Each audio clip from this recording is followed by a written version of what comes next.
আসসালামু আলাইকুম প্রিয় দর্শক। এই মুহূর্তে আপনাদের সামনে যে বিষয়টি নিয়ে কথা বলবো সেটা হলো বিশ্ববিখ্যাত ৬টি আন্তর্জাতিক মানবাধিকার সংস্থা সরাসরি ডক্টর ইউনূসের উদ্দেশ্যে একটি খোলা চিঠি দিয়েছে। এই চিঠির মূল দাবি কিন্তু একটাই, আওয়ামী লীগের উপর যে নিষেধাজ্ঞা দেওয়া হয়েছে সেটা অবিলম্বে প্রত্যাহার করতে হবে। এই চিঠিটা হিউম্যান রাইটস ওয়াচের নিজস্ব ওয়েবসাইটে প্রকাশিত হয়েছে।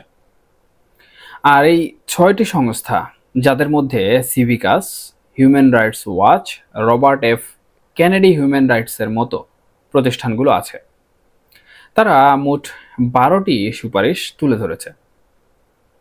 তারা চিঠির শুরুতেই বর্তমান সরকারের প্রশংসা করলেও তাদের মূল মনোযোগ ছিল ২০২৬ সালের নির্বাচনের দিকে।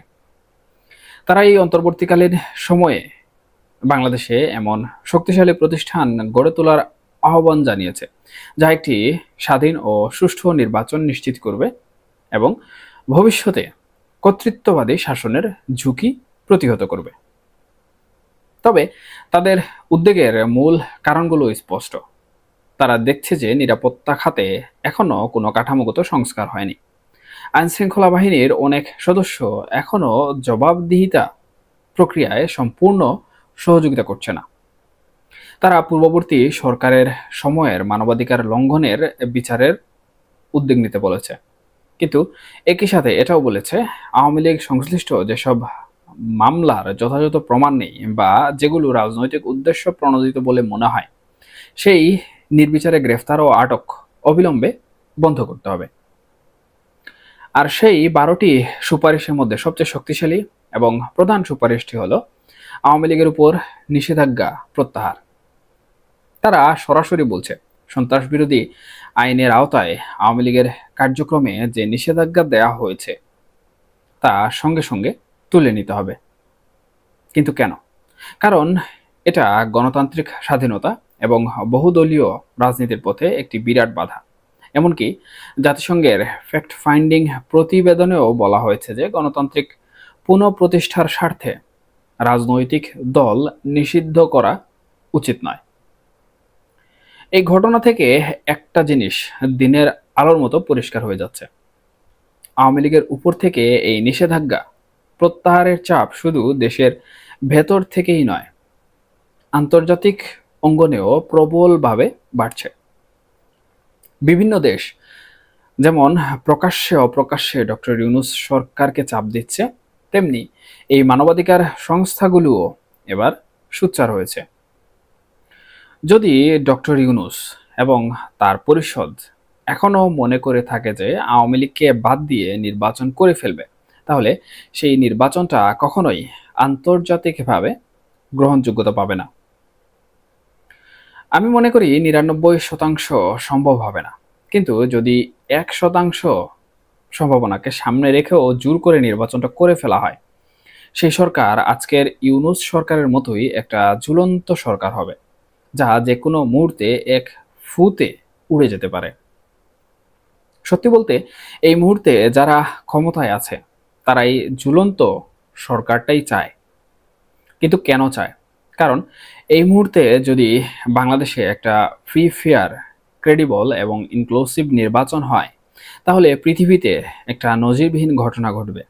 ইতিহাসে কোথাও গণ আন্দোলনে পতিত সরকার এত দ্রুত আবার ক্ষমতায় ফিরে আসেনি। কিন্তু বাংলাদেশে অনেক ব্যতিক্রম ঘটনা ঘটে। আর তাই বাংলাদেশের মানুষ আরেকটি নজিরবিহীন ঘটনা দেখার অপেক্ষায় আছে। কিন্তু চাপটা এখন এমন এক জায়গায় এসে ঠেকেছে যে ডক্টর ইউনূসের পক্ষে আর এটাকে উপেক্ষা করা সম্ভব হচ্ছে না। একদিকে বিশ্ব নেতাদের চাপ, আরেকদিকে ৬টি বিখ্যাত মানবাধিকার সংস্থার খোলা চিঠি, যেখানে অন্যতম প্রধান দাবি হলো আওয়ামী লীগের উপর নিষেধাজ্ঞা যেটা আছে সেটা প্রত্যাহার করা। এত চাপ তিনি কিভাবে সামলাবেন? চাপের মুখে তো মাথা নত করতেই হবে। আমার দৃঢ় বিশ্বাস এই পরিবর্তনের লক্ষণ আমরা খুব দ্রুতই দেখতে পাব। এখন কথা হলো, ডক্টর মোহাম্মদ ইউনূস বিভিন্ন জায়গায় বিভিন্ন ধরনের বক্তব্য দিয়ে থাকেন এবং ওনার বক্তব্যের মধ্যে এমন কিছু কারিশমেটিক কথাবার্তা বা ম্যাজিক্যাল কথাবার্তা আমরা অনেক সময় শুনতে পাই, যেখানে অনেকেই এগুলোকে বাড়িয়ে বা কমিয়ে প্রচার করে থাকেন। কিছুদিন পূর্বে কিন্তু আমরা অন্তর্বর্তীকালীন সরকারের প্রধান উপদেষ্টার মুখে শুনেছি, তিনি একটি সাক্ষাৎকারে বলেছেন যে অতি দ্রুতই আওয়ামী লীগের উপর যে নিষেধাজ্ঞা রয়েছে সেটি উঠিয়ে নেওয়া হবে। সুতরাং এই যে আন্তর্জাতিক অঙ্গনের চাপ, সেই চাপ কিন্তু আগে থেকেই অন্তর্বর্তীকালীন সরকারের উপর চলমান রয়েছে। তবে অন্তর্বর্তীকালীন সরকার এখনো কিন্তু আওয়ামী লীগের উপর থেকে যে নিষেধাজ্ঞা রয়েছে সেই নিষেধাজ্ঞা তুলে নেয়নি। কিন্তু কেন তারা তুলে নেয়নি এটি প্রথমে বুঝতে হবে।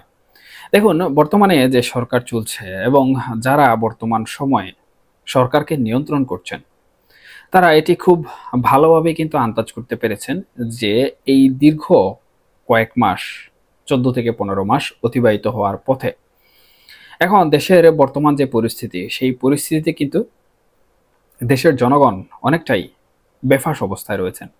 তারা যেমন অন্তর্বর্তীকালীন সরকারের উপর কোনোভাবে আস্থা রাখতে পারছেন না, ভরসা রাখতে পারছেন না, ঠিক একইভাবে আওয়ামী লীগ সরকারের পতন হওয়ার পর থেকে রাজনৈতিক অঙ্গনে যে বিশৃঙ্খলাগুলো আমরা দেখতে পাচ্ছি, সেই বিশৃঙ্খলা থেকে দেশের জনগণ কিন্তু রাজনৈতিক দলগুলোর উপরও কোনোভাবে ভরসা করতে পারছেন না।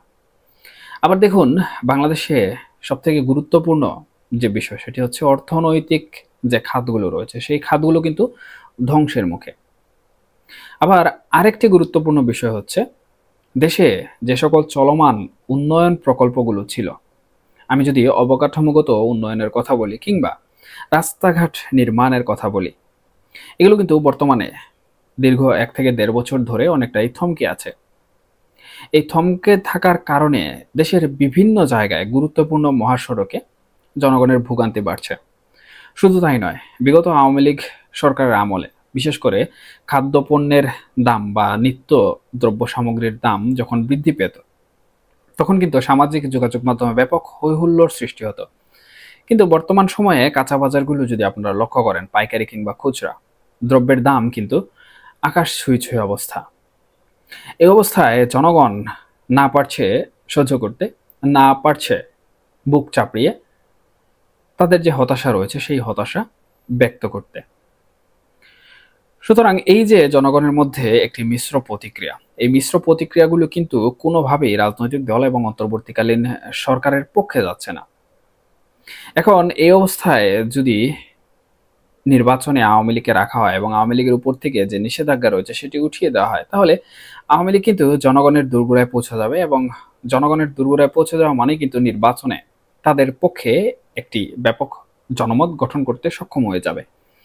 এবং এই জনমতকেই কিন্তু অন্তর্বর্তীকালীন সরকার, যারা অন্তর্বর্তীকালীন সরকার বানিয়েছে কিংবা যারা গণ অভ্যুত্থান করেছে অথবা যে আন্দোলনের সারথি যারা ছিল, তাদের মধ্যে ব্যাপক ভয় রয়েছে।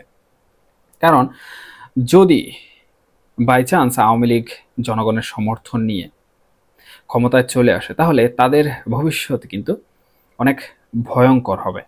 বিগত 15 বছরে আওয়ামী লীগ তাদের শাসন ব্যবস্থায় যে সকল বিচার কাচার করেছে, যে সকল আইন প্রয়োগ করেছে, তার থেকেও জটিল আইন আওয়ামী লীগ হয়তোবা বানিয়ে ফেলবে। এই ভয়টাই মূলত বর্তমান সময়ে অন্তর্বর্তীকালীন সরকারকে নানামুখী চাপ থাকা সত্ত্বেও আওয়ামী লীগের নিষেধাজ্ঞা কোনোভাবেই উঠাতে দিতে চাইছে না। তবে অদূর ভবিষ্যতে যেভাবে আন্তর্জাতিক চাপসমূহ আমরা দেখতে পাচ্ছি, তাতে মনে হচ্ছে অন্তর্বর্তীকালীন সরকার আওয়ামী লীগের কার্যক্রমের উপর যে নিষেধাজ্ঞা রয়েছে সেই নিষেধাজ্ঞা তুলে নিতে বাধ্য হবে। এবং এমনও হতে পারে যে আওয়ামী লীগকে নিষেধাজ্ঞা উঠিয়ে দিয়ে তাদের নিবন্ধন ফিরিয়ে দিয়ে হয়তোবা নির্বাচনে আসারও সুযোগ দিবে।